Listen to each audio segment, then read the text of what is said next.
Hello दोस्तों, तो आप सभी का स्वागत है हमारे यूट्यूब चैनल बड़ा कैरियर पर। तो आज हम लोग पढ़ेंगे बाबू SI unit and dimensional formula of Coulomb constant के।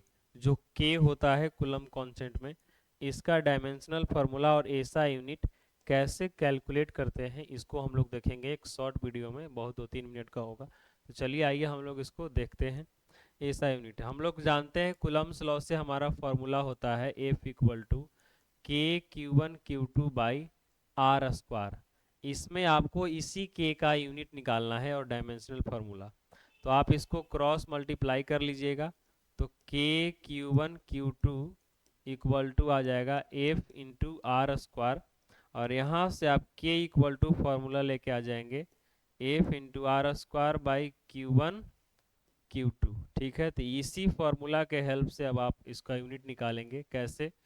तो K इक्वल टू हमारा हो जाएगा बाबू, फोर्स है तो फोर्स का हमारा जो ऐसा यूनिट होता है वो क्या होता है, न्यूटन होता है।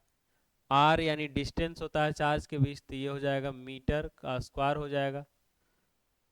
और क्या है, चार्ज है तो चार्ज का क्या होता है ऐसा यूनिट, चार्ज का ऐसा यूनिट होता है हमारे पास कूलम।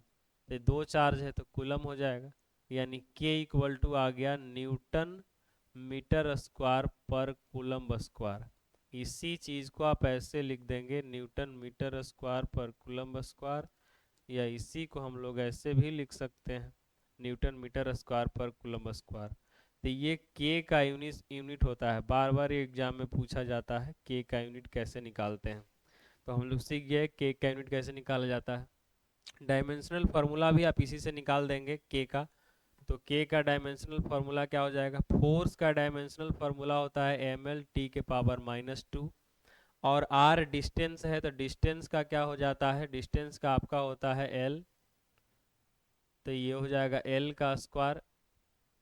और बाई नीचे क्या है, चार्ज है तो चार्ज का 80 होता है, आप जानते हैं। तो दो चार्ज है तो 80 होगा, इसका भी और इसका भी 80 होगा। अब ये सबको क्या करना है, आपस में कर देना है कैलकुलेशन। तो ये हमारा क्या हो जाएगा, ml3 हो जाएगा। T⁻² होगा ऊपर में, नीचे क्या होगा A2 T⁻² हो जाएगा।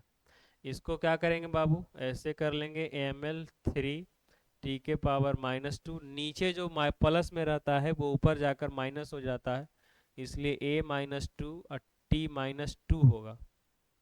तो ये हमारा निकल के आ जाएगा ml3 और T⁻⁻4 होगा और A⁻⁻2 होगा। यही हमारा होता है के का डायमेंशनल फार्मूला। यहाँ आपका निकल गया। तो हम लोग इसमें देखें के का डायमेंशनल फार्मूला और एसआई यूनिट। के का मान कितना होता है, तो मान के लिए आप जानते होंगे कि के का दो मान होता है। एक होता है 1/4 pi epsilon naught epsilon R. एक के का मान होता है 9 × 10⁹ न्यूटन मीटर स्क्वायर पर कूलम्ब स्क्वायर होता है। तो ये हमारे पास इतना ही है के बारे में जानना। तो आप इसको जानेंगे एसआई यूनिट, डायमेंशनल फार्मूला और के का मान याद रखेंगे।